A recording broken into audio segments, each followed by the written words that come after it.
Thanks for tuning in to Football Predictions and Wine Pairings with Francis.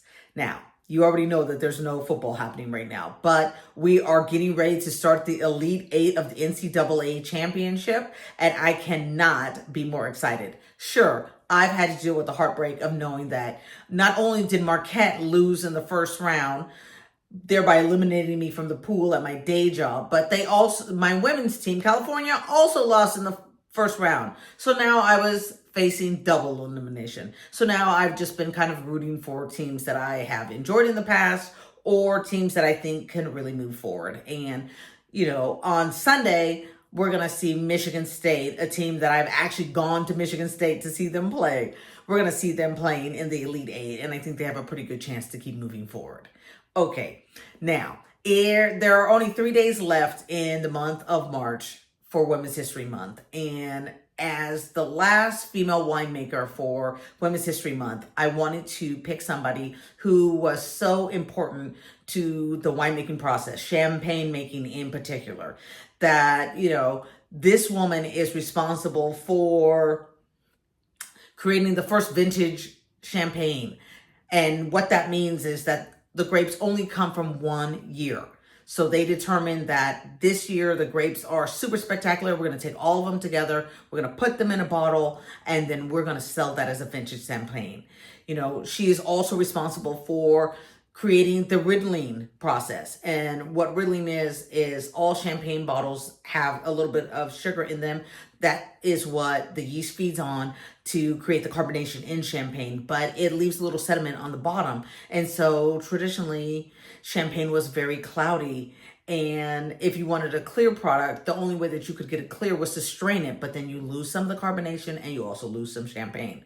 But this woman realized that if we put all of the bottles at a slight angle, all of that sediment would come to the front and we could just remove the sediment from the front, thereby saving more champagne.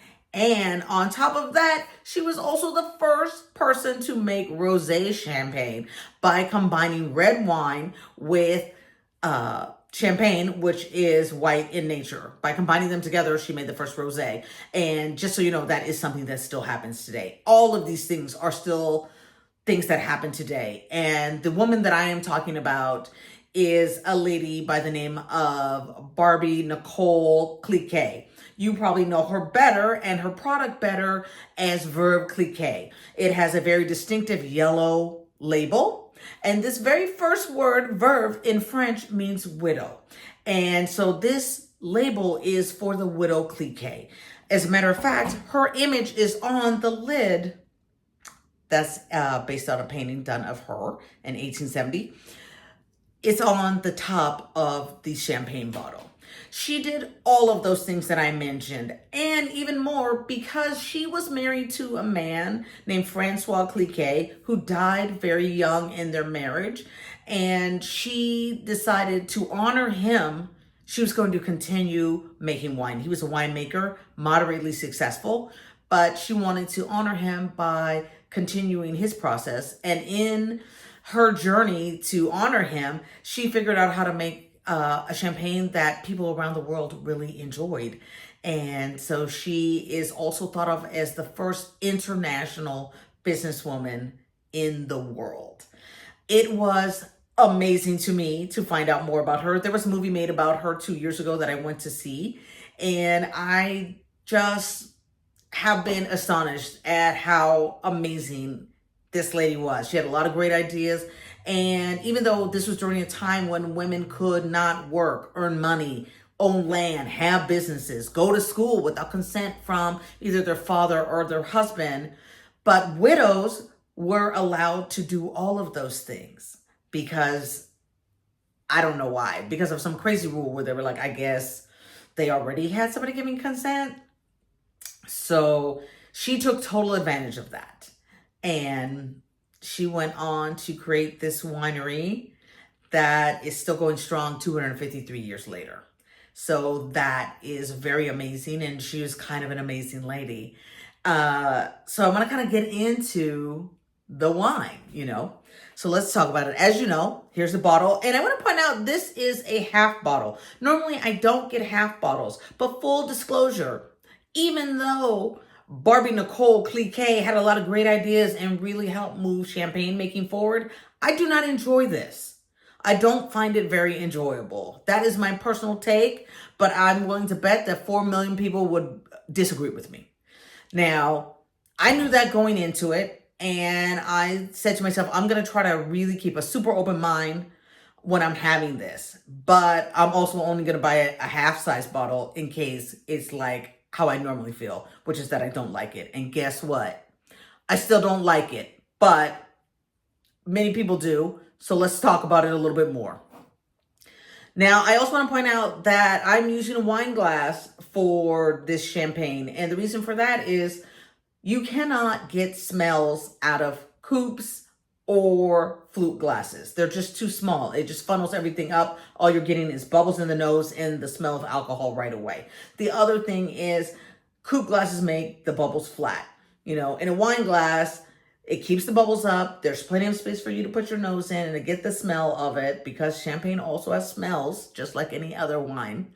And you just get a bigger glass. So I appreciate that also.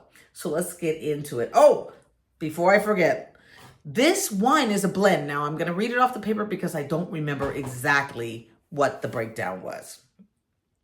This wine is 50% Pinot Noir, 30% Chardonnay, and 20% Pinot Meunier. Okay, so on the nose, to me, it smells a little bit like cork. And I don't know if that's because it has started to turn or if it's just, it smells like cork. That is a thing that could happen. But generally, that does mean that the wine is not in great conditioning. The second thing that I'm getting is a lot of citrus, and I'm also getting white stone fruit.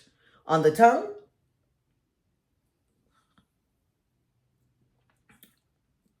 it's kind of acidic. So I would say it's a medium level of acidity, and it has a very long finish. So you're going to notice that right away under your tongue because it's going to stick around. It is giving a taste of citrus zest, right? And almost like with a little bit of pith. There is a distinctively lemon flavor in here. And there is also the flavor of ginger. So it's a little bit zesty, right? As it should be. It's a champagne, so there should be a little bit of bubbles in there. Now, like I said, I came to this with the open mind, but was not super into it. But we cannot overlook all of the advancements that Madame Clicquot made in champagne making. So to that, it is even worth it to get this. Now, many people enjoy this champagne. So if you are one of those people, there is a bug in here now. And now there's a bug in my glass. Crap.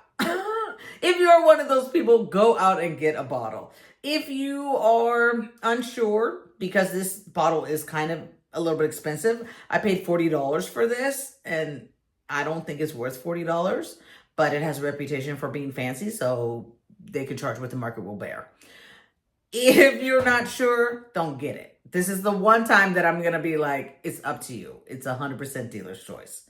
But I do want you to take a look at the teams that are in the Elite Eight, and let's go go green, go white, because I'm going to be putting my energy behind Michigan State. All right. I would say cheers and have more wine, but there's a bug in my glass. So I'll say to you, cheers.